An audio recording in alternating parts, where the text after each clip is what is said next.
Do you know what percentage of oil imports to China come from Venezuela? Do you know what the figure is?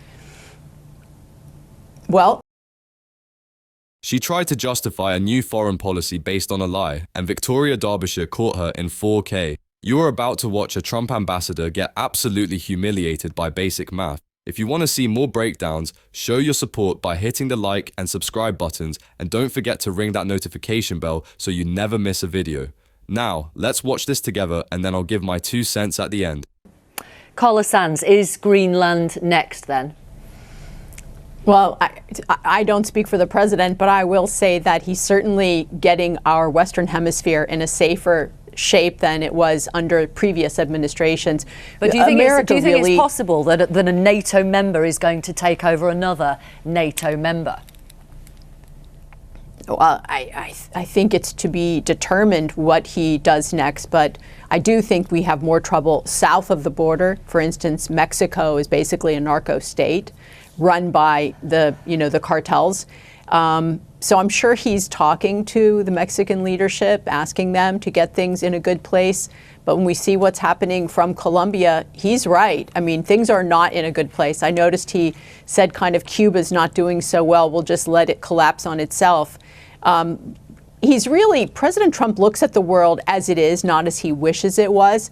And he sees that decades of neglect in South and Central America and the Caribbean have led to Iran using Venezuela as a proxy, Hezbollah, terrorist training camps right in Venezuela spreading throughout the region, and then Russia and China having military presence in Venezuela right south of our United States and our neighbors.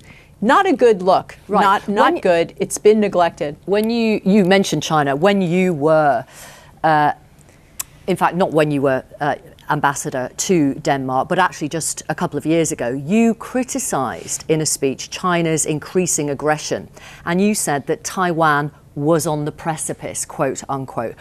What Donald Trump did this weekend absolutely emboldens President Xi when it comes to Taiwan, doesn't it? Oh, no. I think that despots around the world watched what happened and the incredible might of the United States military and the resolve of this commander-in-chief and his team.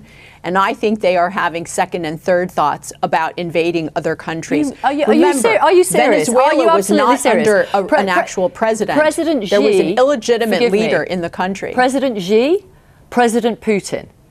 President Putin will look at the Baltic states now and say, sorry? No, well, possibly, quite. Not true at all. What happened, if I may? Yeah. What happened, if I may? So his play, President Trump's play here, where Venezuela has more energy than any country in the world.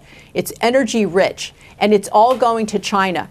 This is about trade with China and getting fair trade. Forgive me, Carla Sands. A lot of it is, but it's been decimated by ill management. Forgive me. I want to put some facts into the conversation, if I may. Finish. No, I'm going to put some facts into this conversation. Ukraine war and the fact that this puts pressure on Russia because it's going to bring down the price of energy and hurt Russia's prosecution of the Ukraine war. Do you know what percentage of oil imports to China come from Venezuela? Do you know what the figure is? It's 4%. Tell me. 4%. Okay. Well, President Trump is supplying energy, making sure that we have energy, and Venezuela is energy rich but been mismanaged, so it has maybe a tiny amount being produced that it's capable of. The people of Venezuela deserve opportunity. They deserve a healthy economy where they have a good economy and they can actually feed their families and afford an apartment or a home. Remember, Venezuela was more rich than the United States at one time, but socialism under first Chavez and now Maduro has decimated their economy. Now they have I think it's the lowest GDP of any South American country, where they were the richest by far. Okay. It's because of mismanagement and socialism. You are chair of the foreign policy at the America First Policy Institute. Fellow Republicans who are also America First, like Thomas Massey, have said, this is not what we voted for. Marjorie Taylor Greene, our neighbourhood is right here in the 50 United States. This kind of action is what many in MAGA thought they voted to end. I mean, this is a big political risk for Donald Trump within the United States, within the MAGA movement. It's a necessary step to secure our hemisphere, to make sure that the United States can continue to be the leader of the free world. This was like a cancer in South America. Now Venezuela will turn around. There will be a democratically elected leader that leads the country. It will no longer be a narco-terror state. That what they were exporting is all bad, and they were a proxy for Iran, China, and Russia. Right. I mean, it's Delcy Rodriguez who's running the country. A Democratic leader? Not a Democratic leader, but certainly working with the Trump administration. Right. She has agreed to work with the Trump administration. But not a Democratic leader. It's a very leader. corrupt country. Okay. Thank you, Carla Sands. Thank you very much for being with us, former US Ambassador to Denmark under Donald. That silence you heard right before she said, "Tell me," that was the sound of an entire foreign policy doctrine collapsing in real time. There are two massive takeaways from what we just watched, and neither of them is funny. First, look at the laziness of the lie. Carla Sands, a high-ranking diplomat, sat there and argued that Venezuela is essentially a vassal state of China. She used that claim to justify sanctions, regime change efforts, and economic warfare. And yet, she didn't know the basic math. When Victoria Derbyshire revealed it was only 4%, it didn't just make Sands look silly, it exposed that the China threat in South America is being manufactured to manufacture consent for intervention. It's the same playbook we've seen for decades: invent a scary enemy to justify a war you already wanted to fight. Second, and perhaps more dangerous, did you catch what she called Mexico? She explicitly labeled our neighbor and largest trading partner a narco-state.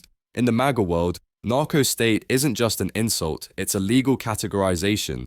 It is the language they use to lay the groundwork for unilateral military action, bombing runs, drone strikes, and troop deployments south of the border. Victoria Derbyshire didn't just catch her in a math error, she exposed that the people asking for the keys to the war machine don't even bother to read the instruction manual. They rely on bluster, fear, and the assumption that no one will check their receipts. Well, Victoria checked. So, what do you think? What was the most shocking part, the ignorance of the 4% figure or the aggression toward Mexico? Let me know in the comments below. And if you enjoyed this breakdown, make sure you hit the like and subscribe buttons for more. Thanks for watching.